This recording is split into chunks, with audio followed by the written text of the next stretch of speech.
a couple of weeks ago that one of our featured albums of the week was The Miracle Legions, Me and Mr. Ray. Well, while Ray and Mark were over here, I spoke to them and asked them whether they were surprised or not by all the attention that they were receiving. The two of us, we recorded the first thing we did, just the two of us.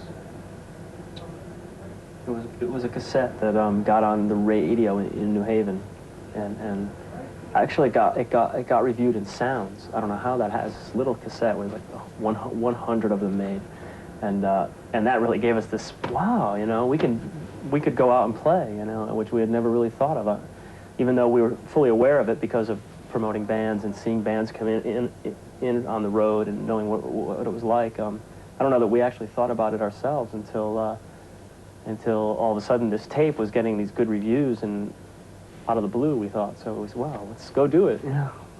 And then from there it sort of built into a way of life, you know. Now that's what we do, you know. And I'm glad it turned out that way. Would you see yourselves as sort of, in inverted commas, reluctant superstars then at all, or not? As what? Reluctant superstars. Not reluctant. I don't know if we're superstars either, but... well, reluctant would be superstars then.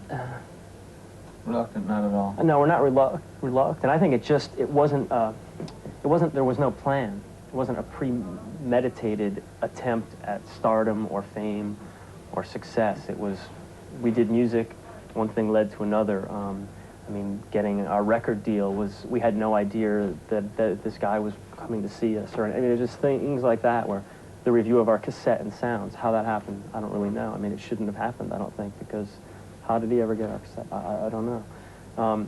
So these things just sort of happened. It wasn't like, well, I'm going to send a cassette to Sounds because I want to push our career along, you know. So it just sort of happened. I always feel like we're kind of blessed. These things just happen. I slept over at my friend's house, got up in the dark early like a fishing trip, went out, picked up Ray, got some coffee, cold, dark still, and then sat on the post, hurting myself. Ray crunched by the tree, hurting himself, in the dark.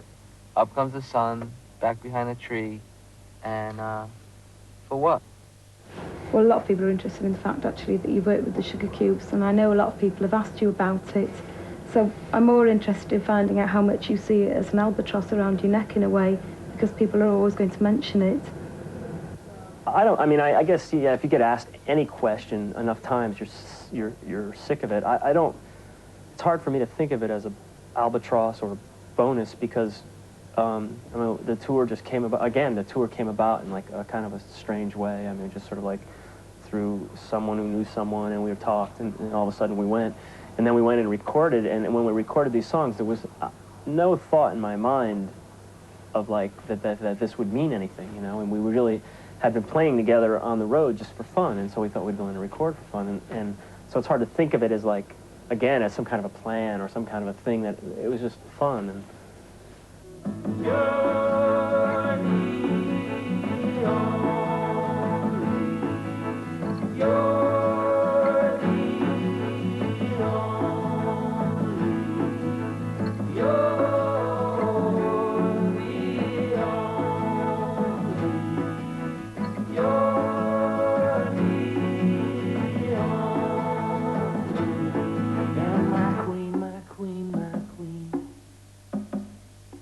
You're now down to a two-piece. Can you just tell us briefly what happened?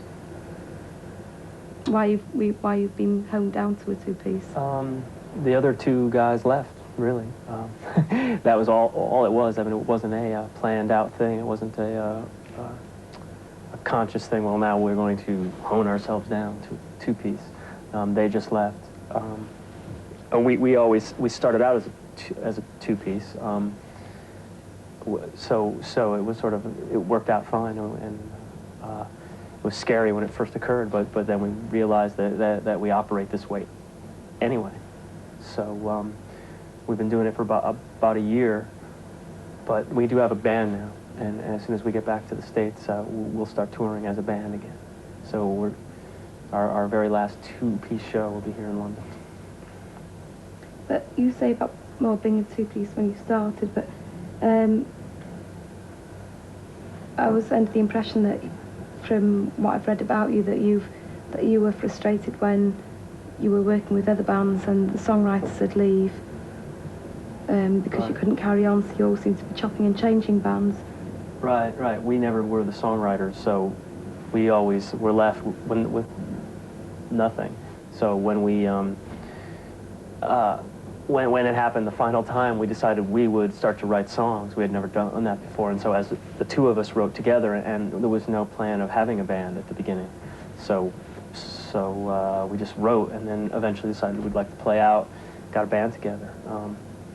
So really, we're just back to where it all began, you know, writing songs together as the two of us.